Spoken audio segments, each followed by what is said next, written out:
भारतीय जनता युवा मोर्चा के प्रदेश अध्यक्ष प्रांशु दत्त द्विवेदी ने प्रयागराज के सर्किट हाउस में प्रेस वार्ता की और सभी विपक्षी दलों को खरी खोटी सुनाया।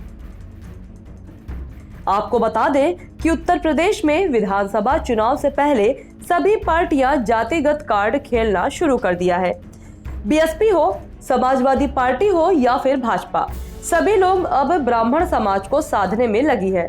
जिस मायावती का एक समय नारा था तिलक तराजू और तलवार, इसको मारो जूते चार, वो भी अभी ब्राह्मण समाज की सबसे बड़ी हितैषी बनने की कोशिश में लगी हैं। देखिए, ये लोग तो राजनीतिक छलावा कर रहे हैं, ब्राह्मणों का नाम ले रहे हैं। समाजवादी पार्टी की सरकार में पूरे उत्तर प्रदेश में जहाँ जहाँ ब्राह्मणों की हत्या हुई, ये कोई छुपा हुआ नहीं है। मैं मध्य उत्तर प्रदेश से आता हूँ, फर्रुखाबाद, एटा, इटावा, मैनपुरी, कन्नौज, जाने कितने निर्दोष ब्राह्मणों की हत्या समाजवादी पार्टी की सरकार में हुई।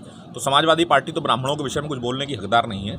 जहाँ तक बसपा का प्रश्न है, तो बसपा की मुखिया मायावती जी की जान बचाई थी स्वर्गीय ब्रह्मदत्त द्विवेदी जी ने, वो भी एक ब्राह्मण थे, मैं उनका भतीजा हूँ। लेकिन जब मायावती जी ने आगे चलकर जब हमारे भाई को, स्वर्गीय द्विवेदी जी के बेटे को आवश्यकता पड़ी अपने विरोधियों को ठिकाने लगाने के लिए, ठीक करने के लिए, तो मायावती जी ने उनको अपमानित करके पार्टी से निकाल दिया और मुझ पर रासुका लगा के 9 महीने तक जेल में रखा। इसके अलावा जो योगी जी हैं वो भगवान परशुराम के रास्ते पर चल रहे हैं। जिस तरह भगवान परशुराम ने आतताइयों, अत्याचारियों को नरसंहार किया था, योगी जी भी अपराधियों पर कार्रवाई कर रहे हैं बिना किसी की बिरादरी जाति देखे हुए। तो इसलिए मुझे लगता है पूरा ब्राह्मण समाज, जो कि एक बुद्धिजीवी वर्ग है, वो पूरा एकजुट होकर भारतीय जनता पार्टी के पक्ष में वोट देगा। 2022 को लेकर समाजवादी पार्टी भी अपनी तथाकथित MY समीकरण से बाहर आकर ब्राह्मणों की बात करने में लगी है। वहीं विकास दुबे हत्याकांड के बाद लोग ये कहने लगे थे कि योगी जी ब्राह्मण विरोधी है। इन्हीं सब सवालों का जवाब देते दिखे भारतीय जनता युवा मोर्चा के प्रदेश अध्यक्ष प्रांशु दत्त द्विवेदी।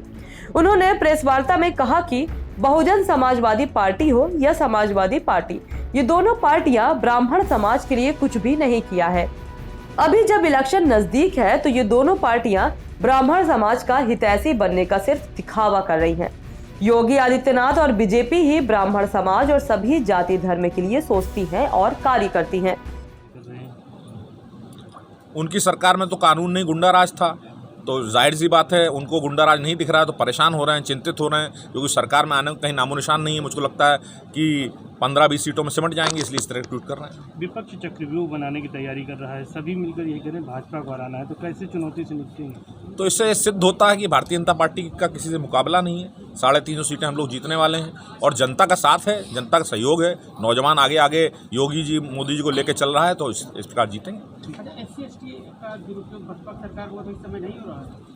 कतई नहीं हो रहा है, बल्कि SC/ST एक्ट का जो दुरुपयोग बसपा ने किया, उसका रिएक्शन में समाजवादी पार्टी सरकार में जो उनके अपराधी प्रवृत्ति के लोग थे, उन्होंने SC/ST का समाज का जो है वो उत्पीड़न किया। हमारी सरकार में SC/ST समाज का पूरा संरक्षण किया जा रहा है और इस एक्ट का कहीं दुरुपयोग भी नहीं हो रहा। OBC को लेकर ओम प्रकाश राजभर कहते हैं कि OBC वोट पर उनका है, लेकिन PM मोदी का मास्टर स्ट्रोक है। 27% OBC और 10% जो है, जो गरीब सवर्ण है, उनके लिए आरक्षण नीट में दे दिया है मेडिकल प्रदेश में, तो क्या उसके लिए ये मास्टर स्ट्रोक माना जाएगा?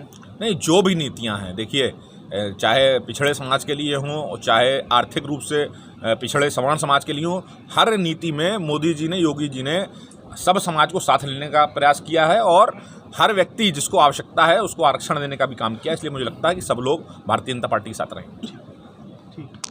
यूपी में सरकारी नौकरी पर भी उन्होंने कहा कि पहले सिर्फ 1-2 जिले और सिर्फ एक वर्ग के लोगों को नौकरी मिलती थी, लेकिन अब योगी जी की सरकार में ऐसा नहीं हो रहा है। सभी वर्ग के मेधावी छात्रों को सरकारी नौकरी मिल रही है। योगी जी और बीजेपी जी सभी वर्ग के लिए समान रूप से सोचते हैं और हर वर्ग के लिए काम करती है। देखिए, एक जबरदस्त उत्साह है नौजवानों में योगी जी और मोदी जी के प्रति।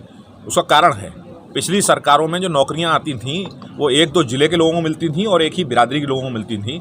इस सरकार ने पारदर्शी तरीके से जो भी योग्य नौजवान है उसको नौकरी देने का काम किया। इसके अलावा युवा व्यापारी बहुत प्रसन्न है। पिछली सरकारों में जिस प्रकार अपराध और अत्याचार होता था, वसूली होती थी, सब बहुत डरे रहते थे। इस समय स्वच्छंद है, बिल्कुल प्रसन्न है व्यापार करने के लिए, उनमें भी उत्साह है। इसलिए मुझे लगता है सारा नौजवान एकजुट होकर भाजपा के प्रति लगातार ट्वीट कर रहे हैं। सबका विकास, सबका विश्वास, यही बीजेपी का नारा है।